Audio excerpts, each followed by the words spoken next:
Well, he can be one. Okay. We don't know what happened, but it is Ash Wednesday. Now, on behalf of my sister Sienna and my brother Nelson, my father was a great man. He had a great wife, my mother, and together they had a very good life. What I'm going to tell you about are things that my father actually been dictating to me, and I would write it down, and then Carmen would type it. I would bring it back the next week, and he'd cross everything out and start all over again.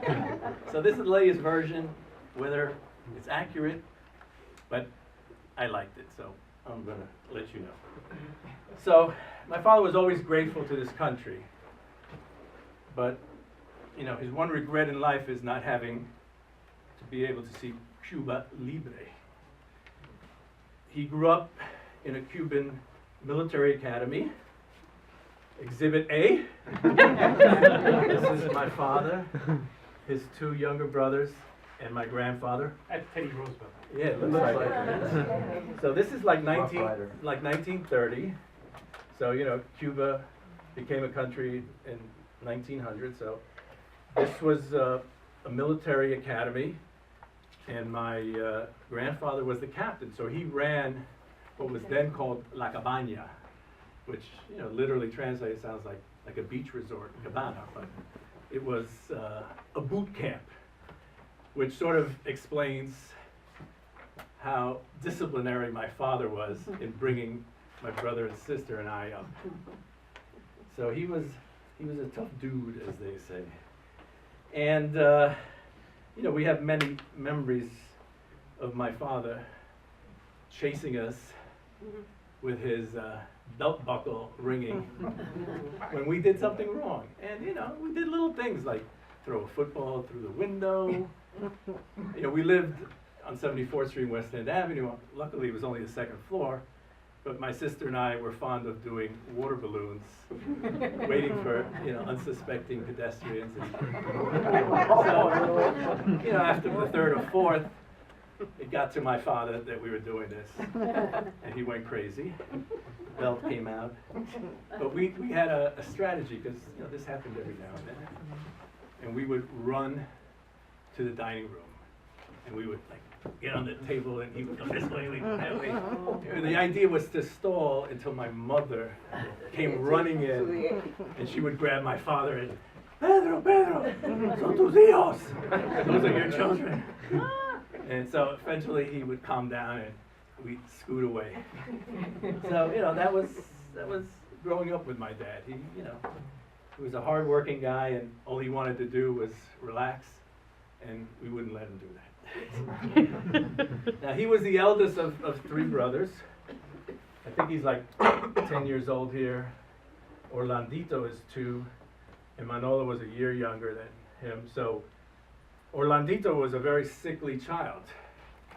And my father, that sort of resonated with him, and because he was in such pain as a child,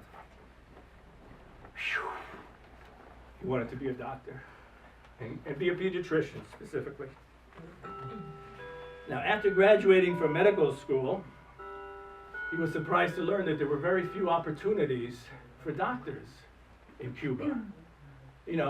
Cuba was mainly an agrarian society, and doctors were in the cities, and 90% of the people lived out in the farms, and there was no access to medical care. So he loved American music, he loved American movies, so he decided, and he applied for an internship at a hospital in New Orleans. So, if it wasn't for fate, we might all be in New Orleans with a hangover today after Fat Tuesday, right? But, as luck would have it, he ran into one of his graduates from the medical school, and this guy comes up to him and says, what are you doing after school? He goes, I'm going to New Orleans. He goes, would you rather go to New Jersey? And he said, yeah, that's a nice place. He says, because I don't want to go to New Jersey. I got an internship at St. Mary's Hospital in Orange, New Jersey, and I don't want to go anywhere. And my father said to him, what do you mean you don't want to go there? He goes, well, I just met a girl and I'm in love. So because some guy fell in love with a girl, my father went to New Jersey to St. Mary's Hospital. Wow. And as they say, the rest is history. So, you know, he's at St. Mary's Hospital, does his internship, and a year later he comes back to marry my mother. Now my mother, Exhibit B, my mother was afraid of this. Nice Irish nurses. She never thought he would come back to marry her. 'Cause she'd seen the movies with all the cute nurses and what happened, you know. So my father, God bless him, came back, married my mother, and they went back to Orange, New Jersey. And my mother was actually making most of the money in the family at that point, because she was a very accomplished seamstress.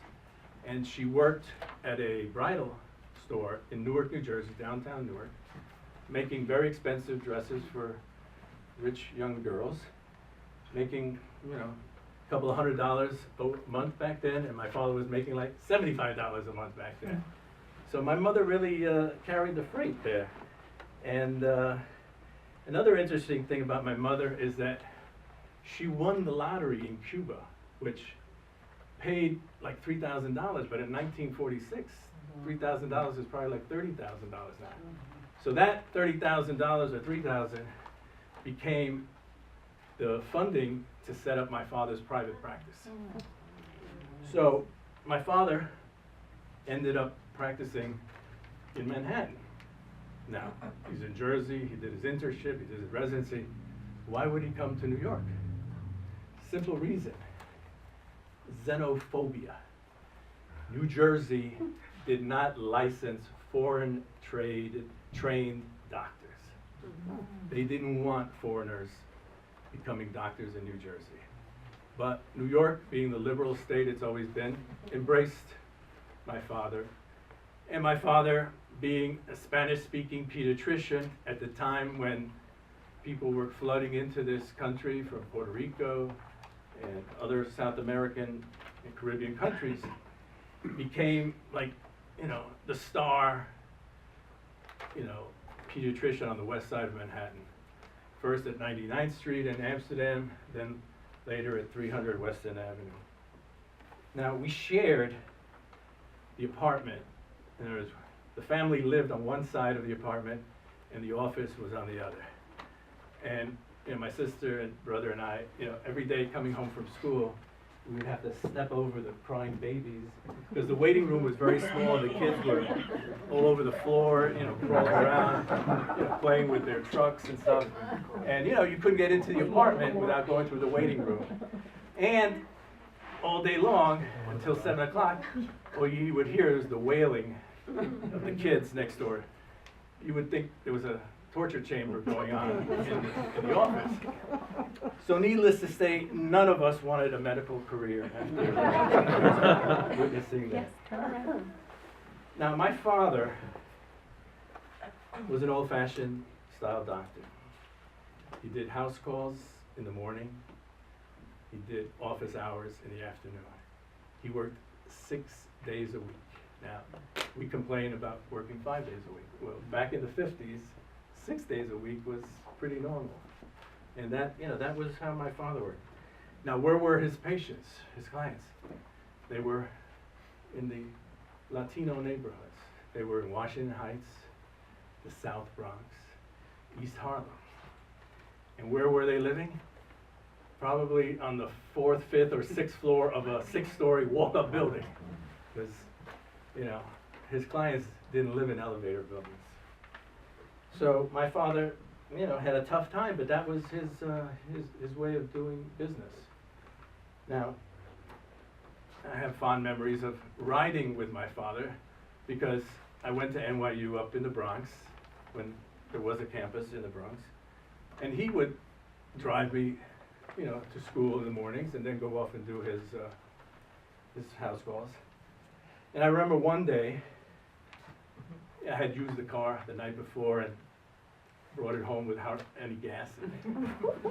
Why should I buy the gas, right? So, you know, I decided to drive because I didn't want him to see that the needle was so low. But of course he saw it and he says, "Where are you going? We gotta get gas." I said, "Pop, the gas is cheaper in the Bronx. We'll get it in the Bronx." And he said, "Are you crazy?" I said, "Don't worry, don't worry." I've always been a little too optimistic. So I don't know if you're familiar with the Cross Bronx Expressway. If you're going east on the Cross Bronx Expressway and you get to Webster Avenue, that's where we ran out of gas. And of course, you know, there's no shoulders on the Cross Bronx Expressway, so you can't pull over.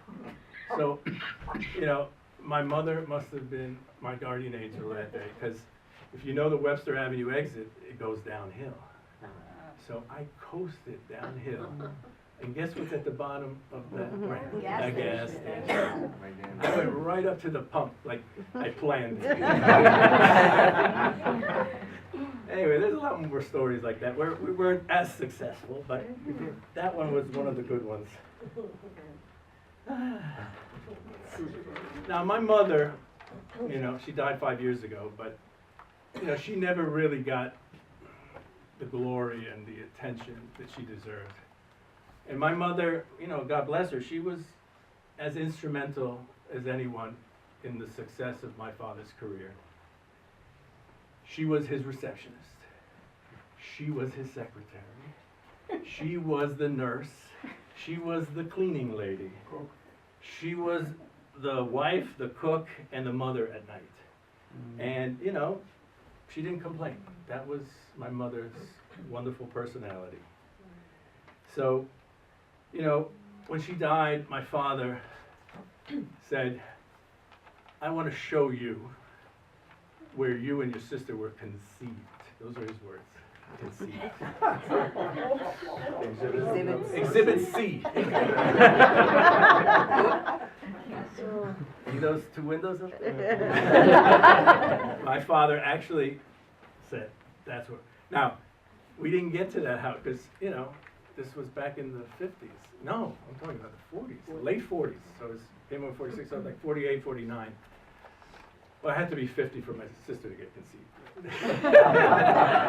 It takes 9 months from September. All right. So yeah, late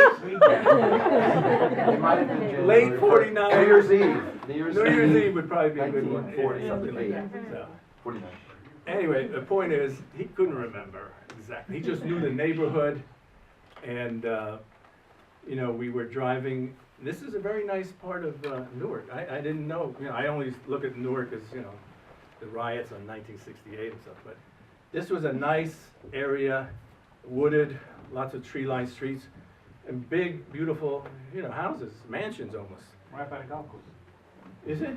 I don't know where it is, but it was called Forest Hills. The neighborhood was called Forest Hills. So, you know, he thinks every house is the house that he lived in. And now, it's a black community. I'm wearing a trench coat, my father wearing some kind of jacket. So we looked like, you know, we were Immigration. something.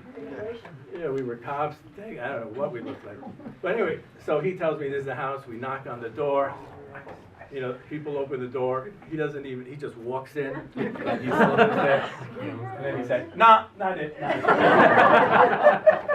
And I'm like apologizing. I'm sorry. It's like my father is 90 years old. I'm sorry. And so, you know, most people were okay. And then, you know, it happened again and happened again. I just remember this beautiful young teenage girl. And my father says, "Can I go upstairs?"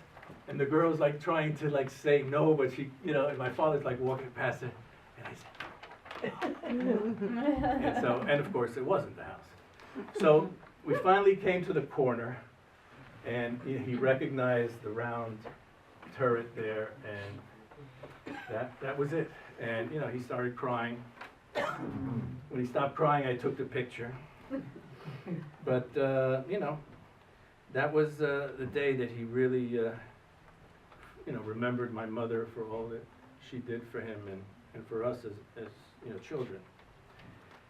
Now, every year since 1951, when my, well, Sienna was born in 1950, so in September, so that was after the summer. So the summer of '51, my mother was pregnant with me. Sienna was less than a year old. My parents drove all the way from Newark, New Jersey, down Route 1. There was no Route 95. There was no air conditioning in the car. My mother was very pregnant with me. And they went all the way to Key West, took the ferry, and went to Havana.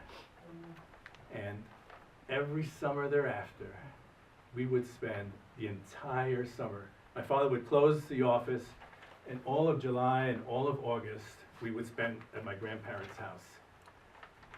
It was an amazing time. And then, of course, good things don't last. And, in 1960, my father's world came crashing down. So instead of Cuba in 1961, we spent the summer in Miami, but not at the beach, at the Miami International Airport. Because Pan American Airlines at the time was running freedom flights every single day. And you would hear, you would get a phone call that I think, Uncle this one or Uncle or Aunt that one might be on the plane. It was on the radio. It was on the radio. Yeah, they had like a station because, you couldn't talk to people. Yeah. And so every single day we would be at the airport. I mean, as kids we were just running around playing, but my parents were literally looking at faces trying to pick out, because what would they do? They would take this person, the person had nothing but the clothes on their back, and help them, set them up. And this happened all summer long.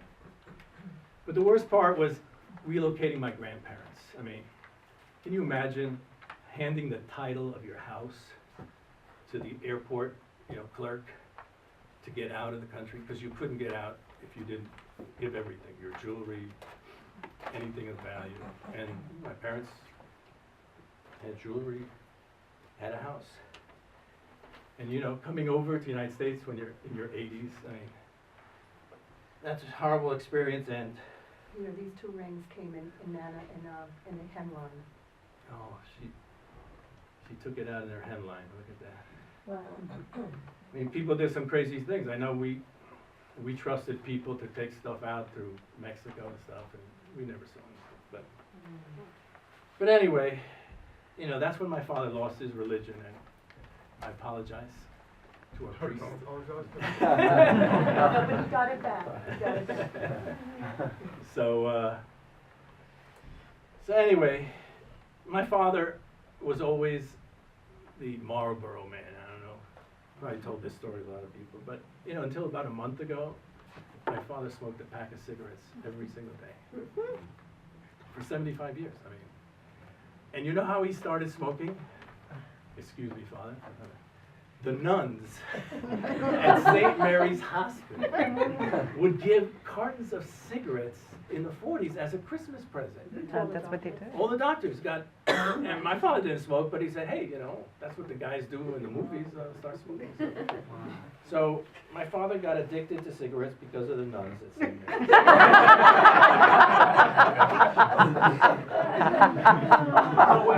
But he went to 97, folks. So one day I said to my father, as he's breathing from an oxygen tank, because he had had bronchitis, and we wouldn't let him smoke and have oxygen, it's gonna light up.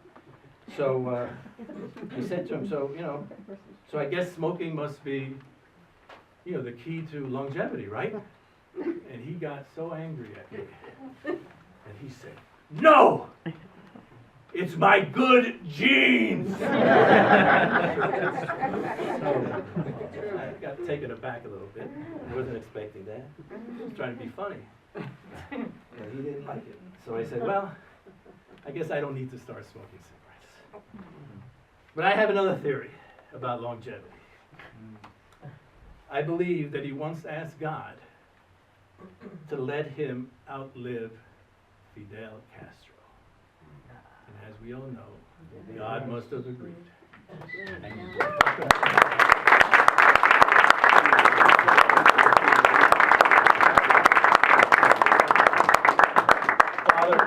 join us? Sure.